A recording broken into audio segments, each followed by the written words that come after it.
বর্ষকে সামনে রেখে একটি স্মরণিকা সেটা উদ্বোধন হতে চলেছে। এর মধ্যে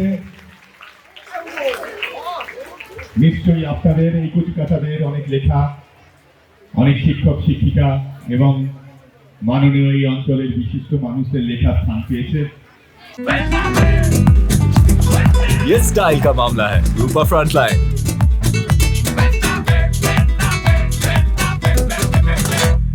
স্মরণিকা প্রকাশ করলেন আমাদের সোনামুখী বিধানসভার মাননীয় বিধায়ক, আমাদের মাননীয় প্রাক্তন প্রধান শিক্ষিকা কৃষ্ণা বন্দ্যোপাধ্যায় এবং বর্তমান প্রধান শিক্ষিকা মাননীয় মিঠু পাত্র। ধন্যবাদ।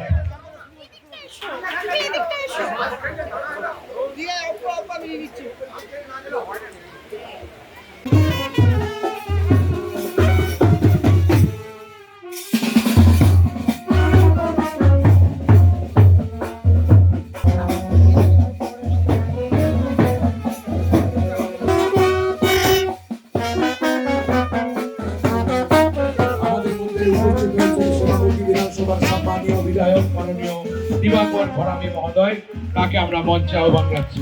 মঞ্চে এসে আসন গ্রহণ করার জন্য বিনীত অনুরোধ রাখছি এবং সাথে সাথেই মাননীয় দিবাকর বাবুকে বরণ করে নেওয়ার জন্য বিনীত অনুরোধ রাখছি।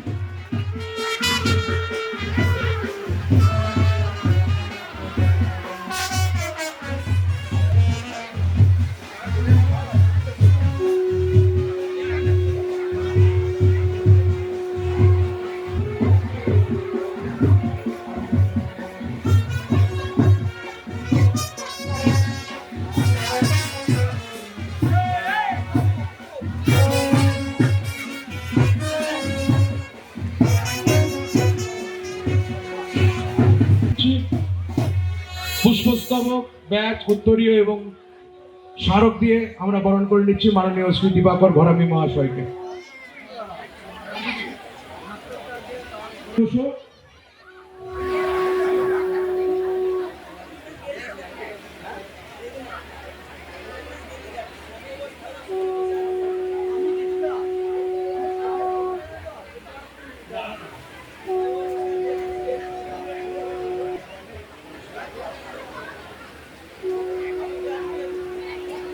শিক্ষিকা তাদেরকে বরণ করে নিয়েছি এবং তাদের আগমনে আমরা ধন্য এবং আনন্দিত। মঞ্চে ছিলেন মাননীয় মৌসুমী পালদী মহোদয়া, রূপা রায় মহোদয়া এবং ইলা মণ্ডল। দেখুন, আজকে ধুলাই গার্লস হাই স্কুলে 25 বছর পূর্তি অর্থাৎ রজত জয়ন্তী অনুষ্ঠান চলছিল এবং অনুষ্ঠানে যথারীতি উদ্বোধক হিসেবে সভাধিপতি অনুসভা দেবীর নাম ছিল, বিষ্ণুপুরের বিধায়ক তন্ময় ঘোষের নাম ছিল, আমি সোনামুখী চেয়ারম্যান হিসেবে কার্ডে আমাদের নাম ছিল, আমরা কার্ডে আমাদের নাম নথিভুক্ত ছিল এবং আমরা আমন্ত্রিত ছিলাম, আমরা সেই অনুষ্ঠানে গিয়েছিলাম।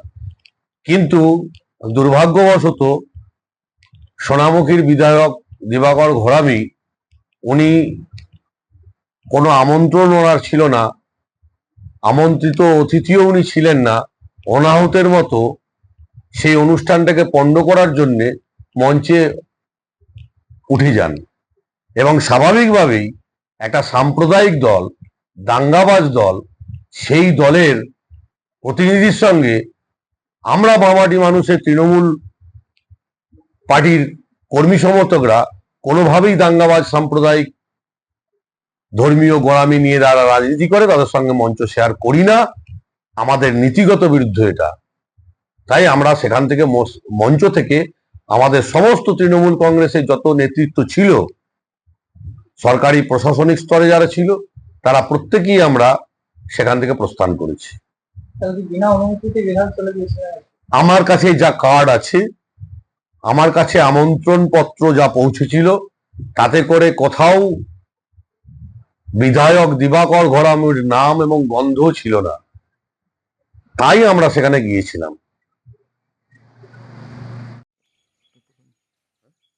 গতকাল সোনামুখীর ধুলাই উচ্চ বালিকা বিদ্যালয়ে 25 বছর পূর্তি উপলক্ষে রজত জয়ন্তী অনুষ্ঠান ছিল।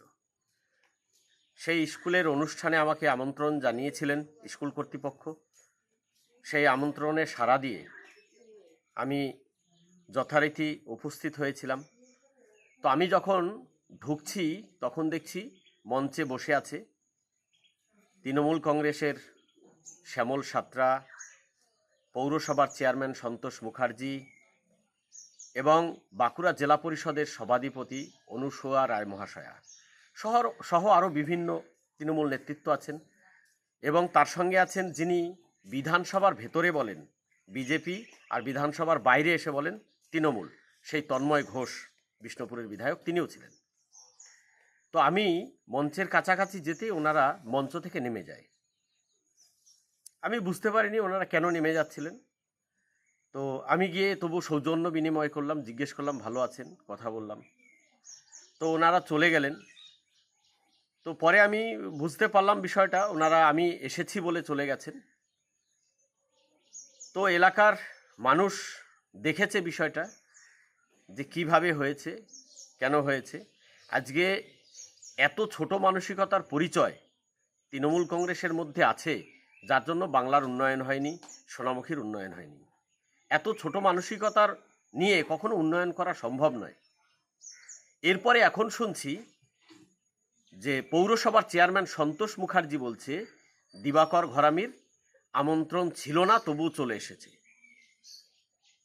আমি সন্তোষবাবুকে বলবো, আপনারা তো খোঁজ রাখেন না কখনো একটা স্কুল কোথায় আছে, কিভাবে আছে। শুধু আমন্ত্রণ পেলেই গিয়ে মঞ্চ আলোকিত করে বসবেন, কার্ডে আপনাদের নাম থাকবে, কিন্তু স্কুলটায় ছাত্রছাত্রীদের শৌচালয় আছে কিনা, জল আছে কিনা, সেটা দেখার জন্য আপনারা একদিনও যান না, সেটার খবর রাখেন না। ওই মাস্টারমশাইরা কিভাবে থাকেন কোনো খবর রাখেন না। যে অনুষ্ঠানটা হয়েছে, স্কুল পরিচালনা কমিটি, একটা কমিটি হয়েছে, সেই কমিটিতে দেখবেন, সন্তোষবাবুকে বলবো একটু খবর নিয়ে দেখবেন, সক্রিয় তৃণমূল কংগ্রেসের কার্যকর্তা বেশি আছে। পুরো গ্রামবাসীরা মিলে করছে, যারা শিক্ষাকে ভালোবাসে, শিক্ষাকে এগিয়ে নিয়ে যেতে চায়, তারা সবাই মিলে করেছে। এই সবাই মিলে যে কমিটি হয়েছে, সেই কমিটিতে তৃণমূল কংগ্রেসের, সক্রিয় তৃণমূল কংগ্রেসের সংখ্যা অনেক বেশি আছে। তারা সকলে মিলে আমন্ত্রণ করেছে, তাদের সম্মতিতে আমন্ত্রণ হয়েছে। তাই সন্তোষবাবুকে বলবো যে আমি জানি আপনি উকিল মানুষ, মিথ্যে কথা বলতে ভালোবাসেন, মিথ্যে কথা গুছিয়ে বলতে পারেন। আপনার মিথ্যে কথা মানুষ ধরে ফেলেছে সোনামুখী পৌরসভায়, ওই লাইটের মাধ্যমে। আপনার এই মিথ্যেবাজি চলবে না। আজকে এরা তো ভোটে জিতে আসেনি, ভোটে জিতে এলে এরকম মঞ্চকে অসম্মান করতে পারতো না। আজকে সোনামুখী পৌরসভায় ভোট হয়েছে 2022 সালে, ভোট হলে সন্তোষ মুখার্জি চেয়ারম্যান হতে পারতো না। সোনামুখীতে ওর জন্য দেখুন 2011 সালে শুধু জিতেছিল, আর জেতেনি, তারপরে হেরেছে সব। প্রত্যেকটা লোকসভা নির্বাচনে সোনামুখী বিধানসভা হেরেছে, প্রত্যেকটা বিধানসভা নির্বাচনে হেরেছে। তারপরে এদের লজ্জা নেই, সোনামুখীর মানুষ এদের সঙ্গে নেই। ওই গায়ের জোরে প্রশাসনকে কাজে লাগিয়ে জিতে ওই মঞ্চে বসা এই অভ্যাস ত্যাগ করুন। সোনামুখীর মানুষ গতকালকের এই নোংরা ঘটনা দেখেছে, আর আগামী 2026 সালে সোনামুখীর মানুষ এর জবাব দেবে। ऐसी ही और अधिक खबरों के लिए हमारे चैनल को सब्सक्राइब करना ना भूलें। साथ ही हमारे इंस्टाग्राम, फेसबुक, ट्विटर और व्हाट्सएप चैनल को भी जरूर फॉलो करें।